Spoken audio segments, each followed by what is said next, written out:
Assalamualaikum warahmatullahi wabarakatuh. Alhamdulillah, semoga dalam keadaan sehat walafiat, rezekinya banyak dan berkah, dan segala urusannya dipermudah oleh Allah SWT. Bismillahirrahmanirrahim. Al-hadithu tawi gigi hadis Tasi ungkang nomor songo Wathalatuna lan 30.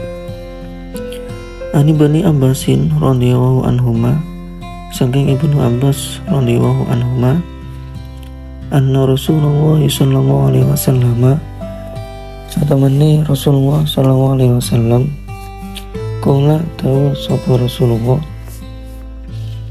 inna waha satamani Allah, tajawaza iku ngapura sapa Allah, li maring ingsun an umati saking umat ingsun, al khotoa ing luput, wan nisyana lan lali,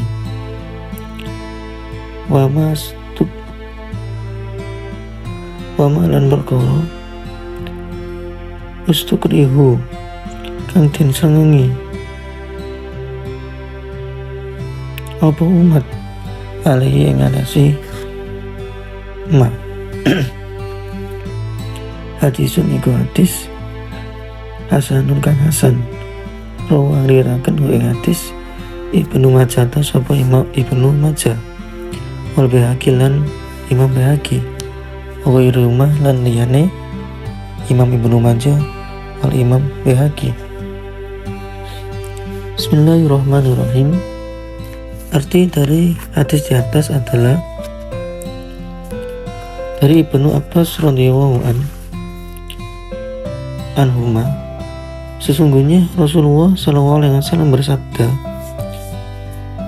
sesungguhnya Allah Ta'ala memaafkan umatku karena aku disebabkan beberapa hal, yaitu kesalahan, lupa, dan segala sesuatu yang dipaksa. Hadis hasan diriwayatkan oleh Ibnu Majah dan Imam Baihaqi dan lainnya. Kandungan hadis di atas adalah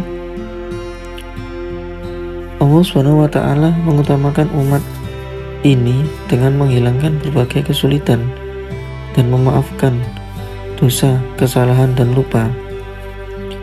Sesungguhnya Allah Ta'ala tidak menghukum seseorang kecuali jika dia sengaja berbuat maksiat dan hatinya telah berniat untuk melakukan penyimpangan dan meninggalkan kewajiban dengan sukarela. Manfaat adanya kewajiban adalah untuk mengetahui siapa yang taat dan siapa yang membangkang. Ada beberapa perkara yang tidak begitu saja dimaafkan. Misalnya seseorang melihat najis di bajunya, akan tetapi dia mengabaikan untuk menghilangkannya segera, kemudian dia sholat dengannya karena lupa, maka wajib baginya mengqadha sholat tersebut. Contoh seperti itu banyak terdapat dalam kitab-kitab fikih. Syarah Ibnu Daqiq Al-Id,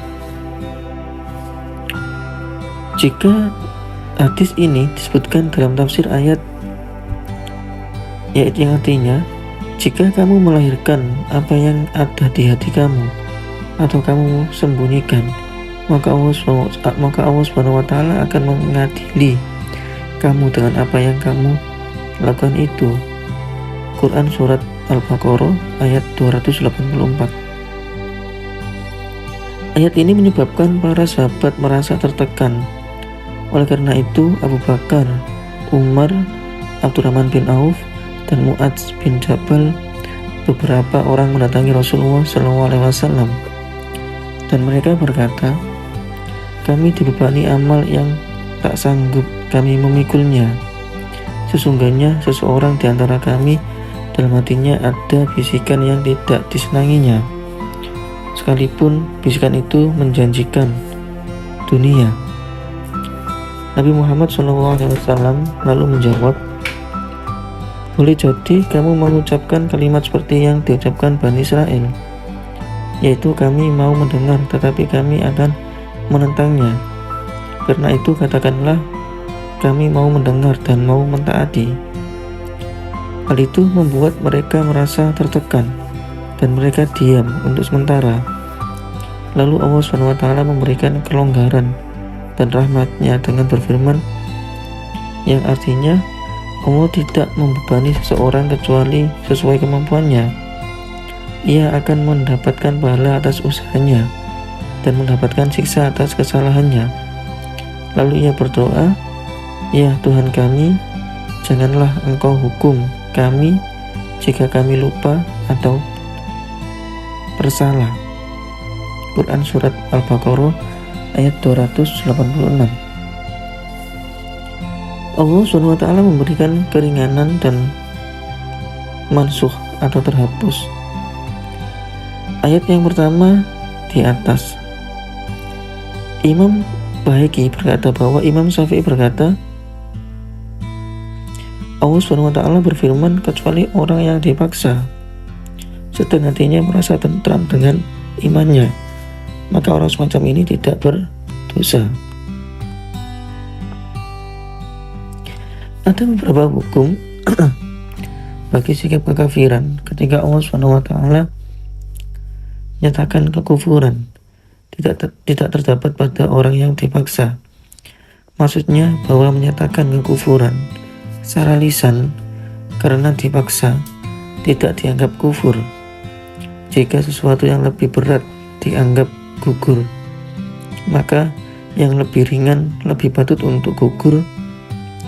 Kemudian disebutkan adanya riwayat dari Ibnu Abbas dan